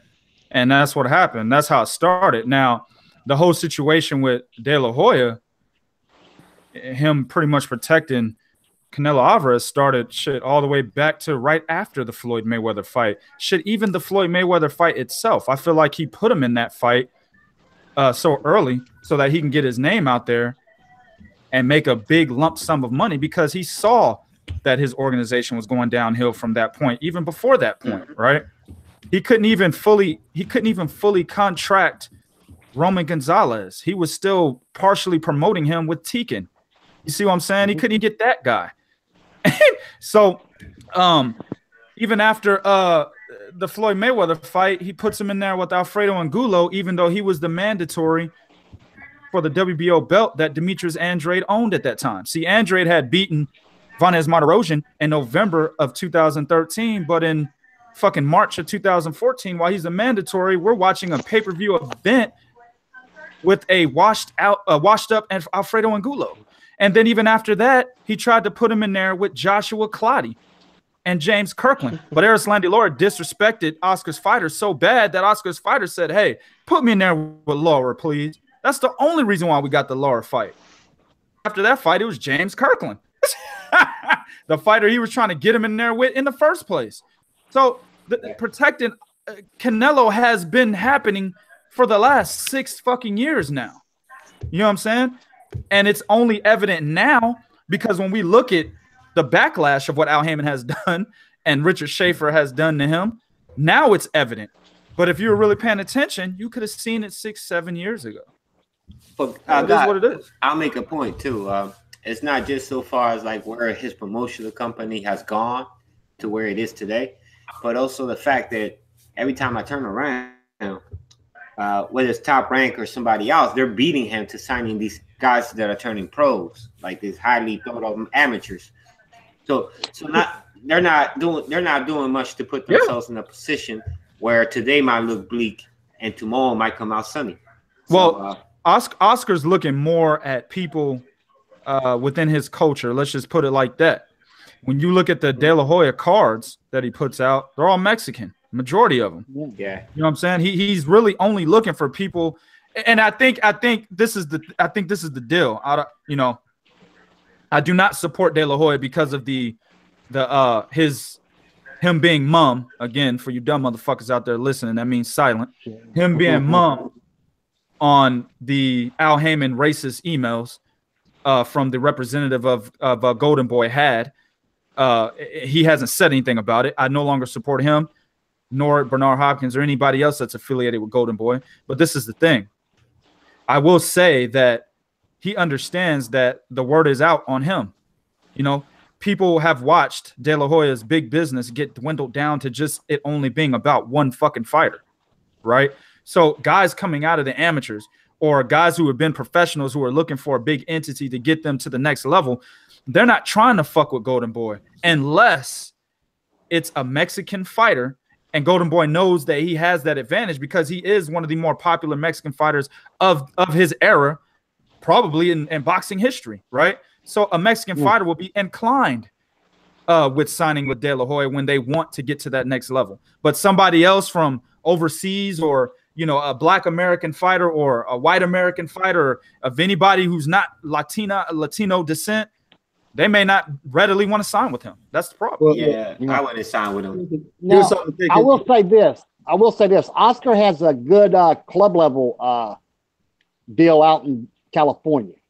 Yep. Yeah. Right, now, but that's about it. I mean, as far as big names, all he's got is Canelo Alvarez. But he has a card that he runs all the time out there in LA and stuff that he does decent with. But those aren't those. That's not the guys. That's where Diego De La Hoya started. But 2K's dead on the money, man. He's aiming for the Hispanic market, and that ain't a bad idea. But you got to mix something else in with it. Well, the motherfucker does shit that makes no sense. Let me just say this real quick. And here's what I mean when he does shit that makes no sense. I understand Golden Boy is more of a West Coast company, right? Due to the, like you guys was just talking about, the West Coast has a more highly population of Mexicans than the East Coast does. But when you take Miguel Cotto against Kamagai and you put him in fucking California, and I'm sitting here saying to myself, like, that makes no fucking sense. Like, Miguel Cotto should fight in New York. You're talking about his second to last fight, blah blah blah. You could build it that way, like a farewell tour and type shit, and you put him in New York somewhere, and you probably would have made a little more money than what you did over there. Mm-hmm. But they just some things they do that leave me a little baffled, man. Bo, you were gonna make a point. Yeah, I was gonna make a point. Here's the 2K point about looking at Mexican fighters. Okay, this is not, you know, if you get offended, fuck it, it is what it is, because the truth ain't made for you to feel good. No. When you come from when you come from poverty-stricken areas, right? And when I mean extremely poverty-stricken areas like Mexico, that's borderline third world. And here come Oscar. You'll jump on that, right? But if you look at some of these European cats, or if you look at, like you said, you know, black American fighters who see more than just the golden goose you're offering them, just the golden egg, they're looking at the golden goose. They're not going to necessarily sign because they're like, listen, it's good that you offer me this, but I got better things in my mind that I'm looking at for a future overall. You don't know how to take care of your business because you have these issues. That's an issue with a lot of Eastern European and black American fighters, period. If you don't know how to handle your business, why should I come over and mess with you? Because I could be done and out in the cold as well. And that's another factor that Oscar has to deal with. Yeah. Yeah, that perception is definitely out there among other fighters. So before we close out the show, man, let me just recap it real quick, right? Linares will get squashed by Lomachenko, correct? Yeah, hell yeah. Absolutely. Okay, Matthysse stands no shot against any other top welterweights? Agree. Nope. Golden Boy needs a new approach. Oscar needs to rethink his whole operation and maybe amend some relationships. Correct. Agreed. So with all this shit like this, all this prideful bullshit and stuff like that, this is gonna be my last question. Man, how the fuck does this help the sport? Like, you got a guy that's obviously letting his pride get in the way. We all know about the emails and stuff that went out of Golden Boy, right? 2K, I stand by your opinion as far as that goes. 100%. And you know what I mean? I there's no place for that and all that stuff. But the guy that you send the emails about, will still probably work with you if you come at him the right way. Yeah. If you're Oscar, man, are you at a point where you got to take a step back and realize this shit, or is he already, in you guys' opinion, too far gone? Well, to answer your global question, and then I'll answer your sub questions. Yes. What it does for boxing is it allows us to get better fights made if this motherfucker will use his head. Now, to answer your sub questions, absolutely, he needs to take a step back simply because of the answer to the global question I just gave. You know what I'm saying? If he's still gonna be that female in his feelings, right? Well, then the fighters that he has currently right now are not going to get their just due because they're not going to be given the opportunity to take the fights that help them define their legacies, whether they lose or win. So, and you mean do by not just like by people giving them credit, but they're in their pockets too. Yeah. See. Yes. He's at the point, and I believe May, if things go wrong May the 5th, he is past the point almost. Because then he loses any type of leverage he has. You see what I'm saying? And right now he does have a little bit of leverage in the fact that he's got the biggest name in America and this side of this side of him in the Western Hemisphere, as far as boxing goes. And so he's got that little bit of leverage. He can say, well, I can put you on this card or that card. You know what I mean? But should he lose May the 5th? And then go back to rehab. Yeah, Oscar better check yourself in somewhere because shit's going to get bad quick. And I think that. But he's got to take a step back. He's got to take a step. But that's the kind of time right there when Al comes to him or Bob comes to him and goes, hey, you ready to do some business now? You know what I mean? Yeah. Because and say, okay, well, we had you bent over the barrel now, but we didn't have your pants down. Now your ass got your pants down. We're going to do what we want to you, boy. You know what I mean? And you will have to see. Go ahead, see. And that's just how it's going to be. I mean, that's the position he's left himself in here. And it all started by not overseeing his own fucking company. Plain and simple. Wow. Shit, maybe Oscar liked this position. Hell, he was in the penny hole. Hey. Yeah, you got a point. You got a point, Joe. I mean, I don't know.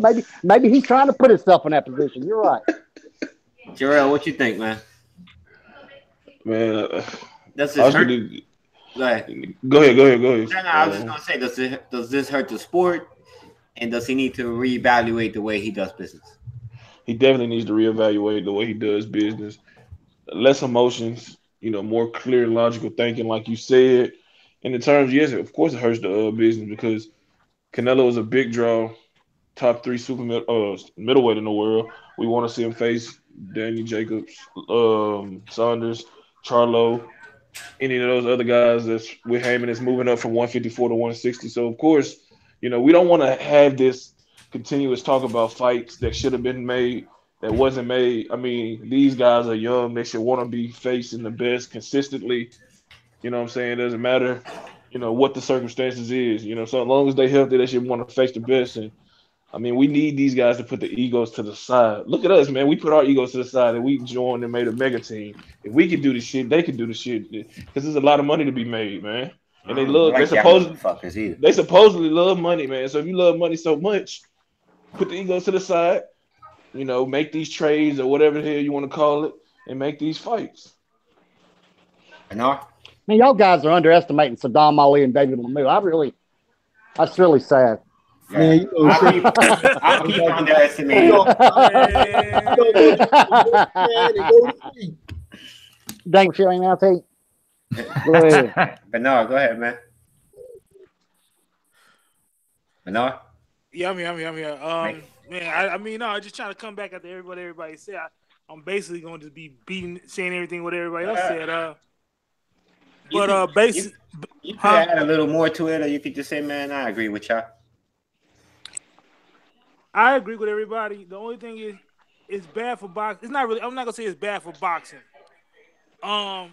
It's bad for boxing in the aspect of Golden Boy, but it's more bad for Golden Boy In other words, just basically that's bad for him. You choose not to do. You choosing to take your ball and go home. Oh, I don't want to play with nobody else. You're not being fair. This and that. That's on him. Everybody else is gonna continue to conduct business. We see that with Top Rank. We see that with PBC. We're probably gonna see that more. It's kind of like even with Rock Nation at the time when Rico fought that dude Flores. So you're going to continue to see things happen in the sport of boxing, whether Golden Boy is with it or not. People are going to continue to push on. But to the point though, 2K said it all the time. Fighters at the end of the day have the final say so. So Canelo could easily, like he did with the lower fight, he could easily go to Oscar, but Oscar, get Jamal in the ring, get Danny in the ring, get whoever in the ring. And JoJo Diaz could do the same thing. You know, the fighters, the promoter is supposed to serve as whatever you want to do. You want to duck? I got you. You want to fight? I got you.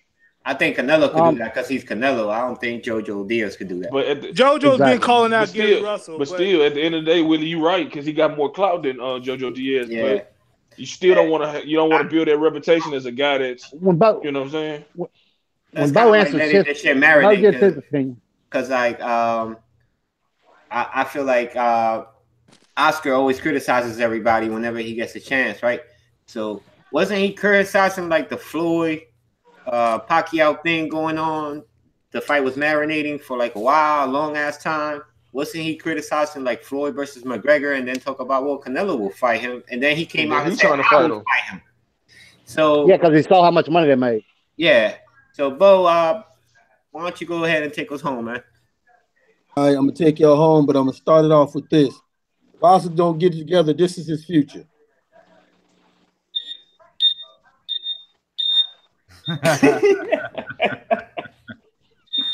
All right, if he don't get it, that's his future. Listen, sounds like your future in the pit. Go ahead.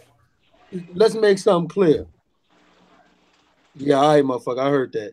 Let's make something clear. We're not saying we want him to close down because it's not good for boxing if any entity closed down.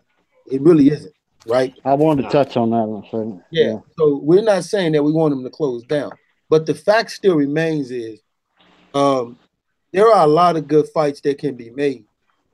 But number one, first thing he's going to have to do, first thing he needs to do is reach out and own up to the racist emails, apologize about it, start rebuilding right there. And people, y'all might not like it, but you got to start rebuilding right there in not so much as the black community, but to regain your connection with black fighters.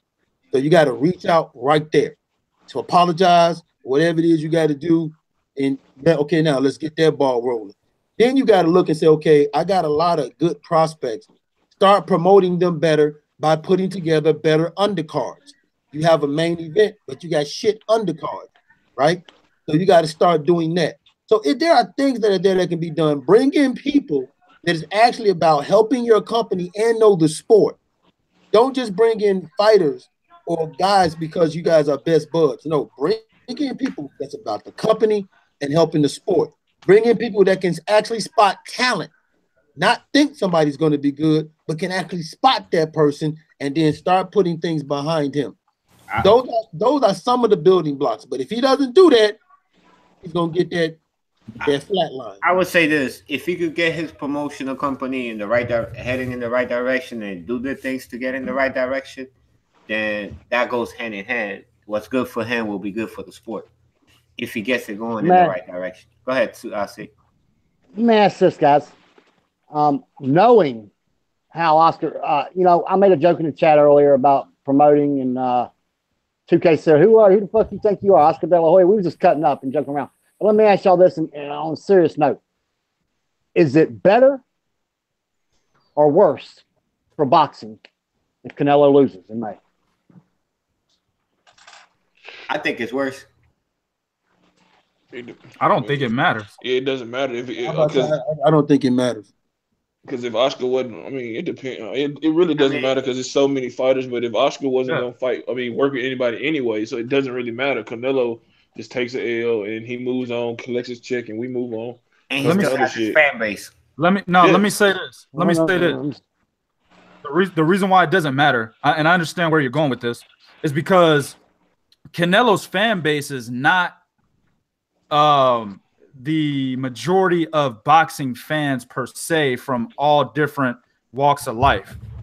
His fan base is Mexicans. Majority of them are Mexicans, right? So Mexicans are going to be upset. But if you're talking about the new money, the casuals, they're going to be happy because guess who the casuals follow in that matchup? Triple G. Exactly. So it's not really going to matter if Canelo can get knocked the fuck out. It's going to be bad for De La Hoya. But for boxing, I mean, we just keep moving on.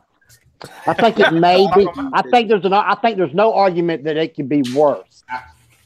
I do believe there might be a slight argument that it could be better if he lost because of casual interest. I think it could be worse from the fact that it'll make it harder for him. Like, let's say he does decide to work with some people out there, like with some casual fans out there. Once you take a loss, it's like, oh, you're garbage. Nah, man. No, that's not. That's just it. If he loses, it won't hurt Canelo. It'll hurt Oscar more. It's going to open up. It's going to. If he loses, that's what I was touching on when I said earlier about bending him over barrel. If he loses, it's going to almost force him to have to work with everybody else. You see what I'm saying? Exactly. So you want him to lose. That's why I said I think it's better for boxing. Well, guess what? He's going to win anyway. Nobody's sitting here. I don't want him to lose. Nobody's saying we want him to lose. We're looking at him. Y'all, everybody talks about the business side of it. See a big Golovkin fan, man. Fuck Golovkin, man. Hold on, man. Hold on. No. Let's be serious. This is the thing. Canelo, whether he wins or loses, even if you look at it, he's still not working with the guys that he should be fighting. We understand that Triple G is a big fight, right?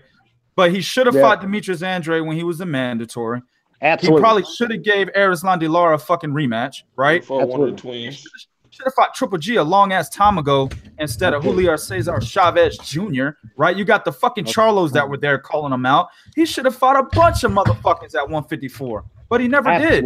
Absolutely. I think so that's why I think if he let's say he beats Golovkin in May, right? And then says, and then turns around and fights and says, well, we're going to fight Daniel Jacobs next. I'm okay with that's that. not going to happen. That's not going to happen. Here's why. Okay, because I'm just giving you guys. He's done proved that he can do a $500,000 pay-per-view for damn near anybody. Yeah. Yeah, but he's not. That the pay-per-view numbers are trending downward. So as the years go by, you can't just put up a bullshit card. You can't say he'll put up a pay-per-view number against anybody. He did $600K with Khan. Okay, that's according to your numbers. That's breaking even. Okay. Well, yeah. Wait. But the pay-per-view numbers are trending downward, right? So you can't just put up a shitty undercard like Bo touched on, and then give me a shitty opponent and expect people to buy it. People aren't that stupid anymore. Nah, Willie. But that's why they market him on the mix. What you're not looking at. Hold on, guys. Go ahead, 2K. I disagree 100% simply because exactly. Canelo's numbers are not trending downward. This motherfucker, remember, had 375K buys with garbage ass Alfredo Angulo. His first understand that. And this is why other motherfuckers are putting up 90K. Okay, my whole point is the two guys that he has fought has their own fan base too. Let me finish. It won't trend down simply because it's Canelo. Remember what I told you guys when I went to Las Vegas, right? I was in Vegas for Con Canelo, and so was C. Yep. The fucking limo driver had no idea that a fight was happening, right? Nope. But if you walk the streets of Vegas, it was an influx of Mexican fans wearing Canelo bandanas all over the place. And this is 2 days prior to the goddamn fight. You see what I'm saying? It won't matter who this guy is in the ring with simply because his Mexican fan base is loyal, dog. Exactly. We're not the ones buying the pay-per-view. They are, dog. I'm just saying I don't see him doing a million buys. He did a million buys because he don't have to. It's not about a million. It's not about him making a million. He won't even have to. He won't have to break. He won't even have to do 2 buys because this next fight's going to do over 1.2 million. The second fight this year, they built him up so much it doesn't matter. No. I'm just saying, eventually, it's gonna matter. Eventually, it will, but it won't matter. It's not going to matter at all. It's not going to matter this year. But listen, he matched him up against Chavez. I can make a case that says Chavez has a fucking rabid following. He does. Whether we like to admit it or not, there's a lot of Mexicans that follow Julio Cesar Chavez Jr. based off Julio Cesar Chavez Sr. Well, I think I agree with you to an extent. I think the reason why a lot of people bought that fight is because the way it was being billed, the War of Mexico. Yeah, we ain't got that shit was wild. Oscar done a hell of a job of selling that. And see, when I said that 600K number, I was talking about fights the size of Golovkin. I'm not talking about fights like against Angulo. You can drop that number on down to about 200K then to break even. But it's still good for him because it's Angulo. Exactly. You know what I'm saying? Exactly. You can't do a Terrence Crawford versus Alfredo Angulo. That shit gets 60K. But when you do Canelo, 200, 300, easy. Mexican versus Mexican, yeah. I mean, it just exactly. So I think Canelo will be all right. In other words, Golden Boy is going to continue with the bullshit. They're going to die then. Hell yeah. Liam Smith did, I think, 400. Yeah. Nobody knew who the fuck Liam Smith was. Outside of us. My whole thing is he does have to change. And he does have to, like, for example, if he turned around, I was making an example before y'all wanted to kill me and shit. my whole point, I don't give a fuck about Golden Boy and how they look at it. I always look at everything from what's best for the sport. What's best for the sport is for him to turn around. Because I already know what's going to happen. He's going to try to, if Canelo beats Golovkin, all right, he's going to try to turn around and make Lemieux Canelo. And put it on pay-per-view. No, he'll go for Saunders. Here's the thing, though, and because you asked the question, would it be better or worse? If Canelo beat Golovkin, do you think we'll see Charlo? Do you think we'll see Daniel Jacobs? Absolutely motherfucking not. You know what I'm saying? Do you think we'll absolutely not. It won't matter either way because you're not going to see it from either guy.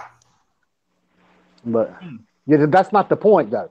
The thing is Golovkin's not going to carry on from here and do $1 million a fight. I'm about to say, Canelo's the one. Whereas if Canelo loses this fight, he's going to have to force his hand. He's got to put him in a big fight. Hey, man, you can't. I'm just saying, eventually you keep putting the wolves over people's eyes, and that comes back to bite you. I agree with that. I agree. But if they continue to give him these type of fights every now and then amongst the bullshit fights, it's gonna further, push that expiration date. I don't see it because to me, no offense to anybody, I felt like the way they was talking, the Canelo, even though it was a good number, Canelo Golovkin numbers weren't that great compared to fights that were made of that magnitude. I mean, it's regardless of how we feel about that, they were great for De La Hoya. Yeah, but he was talking. They were fantastic. In his eyes, they didn't do so well though, because he was talking about, this is going to do easily over 2 million. I mean, it is what it is. It still ended up doing good for him. But this is the thing, though, Willie. I agree with you about the wool. You can't pull the wool over all these people's eyes. Yeah. But the only way that actually happens is if Canelo is reduced to like a fucking Andre Berto. You know what I'm saying? And they're not going to put him in the matchups to where he could actually be reduced to being a gatekeeper, journeyman type of status fighter. It's not going to happen. Exactly, He's going to retire with probably only realistically 2 losses. And I'm being real with y'all. He will. So yeah, you're right. You're right. So Triple G is our biggest hope, which even though, like I said, it doesn't matter to me either way. But I mean, we can't rely on. I mean, of course, you know what I'm saying. I'll never. No offense to Triple G, I got respect for his talents and skills. Just because of the way his fans act, I will never root for that motherfucker. No, I'm not saying I'm rooting for him, but in terms of us wanting to see Canelo face these guys, that he's been eluding or that he's been running from, Triple G is our only. I don't want to say hope because he's our only chance of forcing his. He's your best bet. He's your best bet right now. Yeah. I tell y'all right now, man, and I feel like Canelo's going to retire early. Look for Canelo to retire at like age 30. I'm telling y'all right now, man. He should be. I totally agree, 2K. Especially if he wins this fight right here. He's been a pro since he was 15.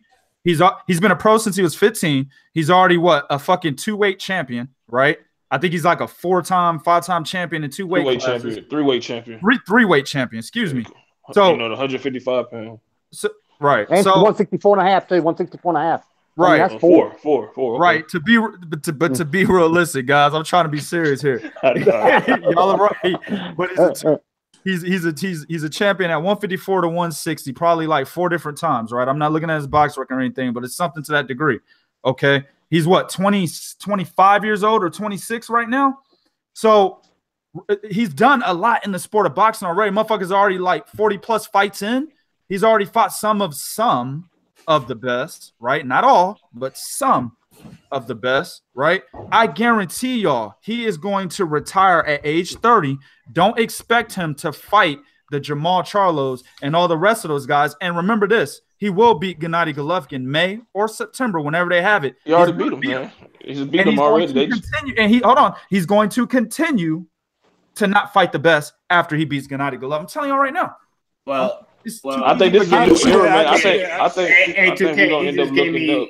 You just gave me the formula of why Oscar should be forced to change the way he's doing business, or should rethink the way he's doing business. He should. He should.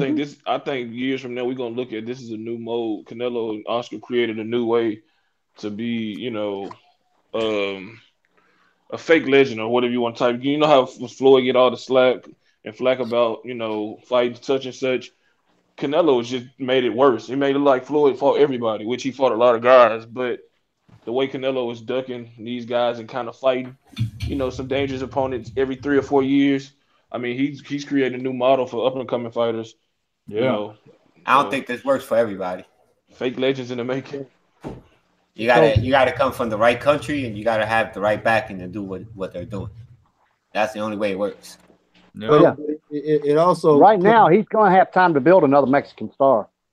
Yeah, I don't see where he's getting it from, but well, I'm not saying he's going to get it. Shit, you let him slip up and let Diaz or Ryan Garcia, somebody like that, get a title. He'll match him on out from there as long as he can. I think Jojo Diaz would be the best bet, literally, but he loses, in my opinion, at 126 to he gonna get the shit out of him by Russell Jr. Yeah. He gonna lose at least 3 fighters there, so I don't know, man. I would agree. I do too. I think so too. But that's what I'm saying. If he slips up and wins, though, it changes the ball game for us. Oh yeah, if he slip up and wins, then shit, he ain't gonna never lose that title again. Bo, you were gonna say something, Bo? No, I was just gonna say that what it also does is what we've seen with Golden Boy. It just goes to prove that the biasness that everybody had against PBC was some bullshit to begin with, because we talk about fights. Say what you want to say. At least we get good fights. 2017, and you had what? One good fight from Oscar? Yeah. In 2017, you had one good fight from him? That was it? Yeah. You know what I'm saying? I mean, well, Luke Campbell Linares turned out to be a good fight, but it wasn't second. Yeah, it did. But the best fucking year of boxing, and you had one, maybe 2 good fights that we could think of? Yeah. And you're supposed to be a major player? Totally agree. Same thing with HBO. And HBO only had the good fights because they came from who? Oscar. So hey, Lemieux Billy Ho was a good fight, just not for Oscar. No, yeah, right. Hey man. So that's gonna probably be it for today, man. But why don't you tell them where they can find you, fam? Man, you can find me right here. You can also find me Truth and Facts About Boxing, man. Fuck it, man. You just find me everywhere, man. Look for me, damn man. Y'all been doing this shit a long ass time. You can also probably pretty soon you're gonna catch me putting my goddamn grandson on my fucking knee and spanking his ass in the fucking pit. He keep talking shit. Hey man, let me just answer to that, man. Hey, listen, man. I don't really want to have to debate my grandfather, but if I do and he dies, I'm okay with it because I'm all about the W, baby. Oh. Damn. I'm not afraid of my wait. I'm not afraid of my if he gotta go. Oh, Miss Thurman. Oh, hold on. My elbow hurt, guys. I can't make it today. Nah. Hold on. I can't do it next week. I'm getting married. Yeah. Willie said he'll put the needle in your arm for you, Bo. Oh, damn. Man, that dang old man, that dang old Willie, man, he's something else, man. I tell you, man. That dang old Willie, he's hell. He want to kill dang old Papa, man. And so y'all got both. So is it Bo and Willie next week, man? And you can also catch me coaching Jarrell as he has 2K big ass motherfucking L too. Yeah, right. I think that should be first because me and Bo is a bigger fight because it's not a fair fight. That shit ain't first. That shit got to be first because that's just not a fair fight. Like, I mean, no offense, Jarrell, but me and Jarrell gonna talk about that, man. You gotta rethink your whole strategy, fam. Yeah, it ain't no strategy to it. I say what I said in the chat. Call out Aaron. Yeah, No, I don't want to do that. I want to challenge myself. We might have to have a talk about that because I'm trying to build something here. I'm not trying to slaughter my guys. We might have to have a talk about that. He said, "Fuck your talk." You got to build up to that, man. Take on the winner. Take on Bernard, man. You got to build up to that, man. You know what? Better yet, fight Twan. You know what I'm saying? Yeah, that's a good one. Fight Twan. You know what I'm saying? He out there writing articles. I said, fight Twan out there writing articles. Well, put it like this. Put it like this. Put it like this, fellas. Put it like this. Whoever y'all decide, I'll battle. Jarrell, why don't you tell me they can 2K. fight? Hey, here, Colossal Boxing Talk, Prodigy, Truth and Facts About Boxing, everywhere. You know what I'm saying? Everywhere under the movement umbrella. And Noah? You can find me here in Eastwick Boxing on the project. Man, forget it. I'm going to keep it short and simple. You can find me under the movement umbrella. Hashtag the movement umbrella on Facebook, Twitter, and Instagram. Anywhere he at. Anywhere we at, he at. You can find that nigga passed out from celebrating his victory. Yeah, he's 1-70. All right, that's fucked up. That's fucked up, dog. Damn. Chris. Damn. Well, man, you can find my ass at the dango Four Corners Boxing Talk. Four Corners Boxing Talk, guys, and find me on Twitter at Four Corners Boxing without the G. Instagram's the same. You can always find me at threekingsboxing.com. You can email me direct there at cbone at threekingsboxing.com or Chris at threekingsboxing.com. Either one of them. And you're definitely going to find me on all the Movement Umbrella channels. I mean, from this show on that, Truth and Facts About Boxing, Eastwick Boxing, The Prodigy, everything, man. Anywhere you see that hashtag Movement Umbrella, Three Kings Boxing, get with it, man, or get left, one or the other. Y'all got Chris taking the G off boxing, man. We turning Chris to a brother, slowly but surely. He did that before us. He say bro too. He say bro. He don't say bro. He say bro. No, you know what? That's Chris, man. He's always been that way. Exactly, yeah. Oh, shit. Yeah. Hey, 2K, man, why don't you go ahead and let them know, man, where they can find Of course, man. 2K from Prodigy Boxing Talk, man. Please follow my guys, man. Eastwick Boxing, my man Willie the Kid, of course, Bo from Truth and Facts About Boxing. Big Cool from Colossal Boxing Talk. We got Detective B, who'll be making some more skits. If he don't, I'm about to slap shit out that nigga. And then, of course, my man C-Bone, from Four Corners Boxing Talk on Blog Talk Radio. And then, of course, you got me, Willie the Kid, and C-Bone on Three Kings Boxing Talk, man. Please visit the website, threekingsboxing.com. While all these other major media boxing outlets were scrounging, trying to figure out how quick they can get last night's recaps out, we had them hoes out within minutes after each one of those fights. Yep. Thanks to my man, Willie the Kid. Also, C-Bone even had a fucking recap out on a fight. Y'all probably didn't even know what happened. It even existed, and that was Zab Judah. You know what I'm saying? Nurse Judah. Yeah, bro. This is, a lot of people see me as a major boxing enthusiast, but I will admit here today on this live broadcast that I had no idea Zab Judah was fighting yesterday. You know what I'm saying? We knew about it, but guess what? Neither did me and C. We forgot. Yeah.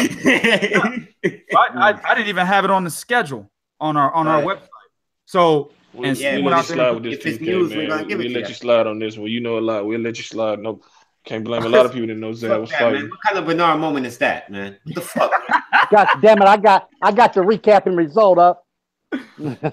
Yeah, I was reading that shit earlier, man. But like I said, man, we got guys on here that are putting those recaps up in minutes, and of course, we got a lot of other things that we talk about on threekingsboxing.com to try to educate the fans out there. So go ahead and visit that site and also support the movement, man. Like my man C-Bone and everybody else has said. Yeah, the site is very professionally done. That's one thing about us, man. This is our pleasure. The site's our business. But you know what I mean? We do everything that we do. We do that shit from the heart. I think I could speak from all of you guys when I say that. I think we all love the sport, don't we? Yeah, absolutely. In many ways, boxing was my first love. And it was my first heartbreak. So I'll leave you guys pondering that. One day I'll tell you more about me. But I'm Willie the Kid. This is Eastwick Boxing Talk. This is Boxing Sundays Trainer. Something new from the Movement Umbrella. We're going to be bringing it to y'all from now to I guess we can't anymore. But we're always gonna be on, fellas, man. Y'all hit the like button, hit the subscribe, follow all my cats, all my boys, man. It's all love at the end of the day. You don't have to agree with us, but just remember one thing, man. We're gonna give you straight down the middle, no bias, no bullshit, no fanboyism, none of that shit, man. We just straight right down the fucking line, man. Yep. And I love my boys right here, man. But for this week, man, I ain't fucking talking to Bo. Fuck him. Fuck all that shit here. Casual. I don't care what he say.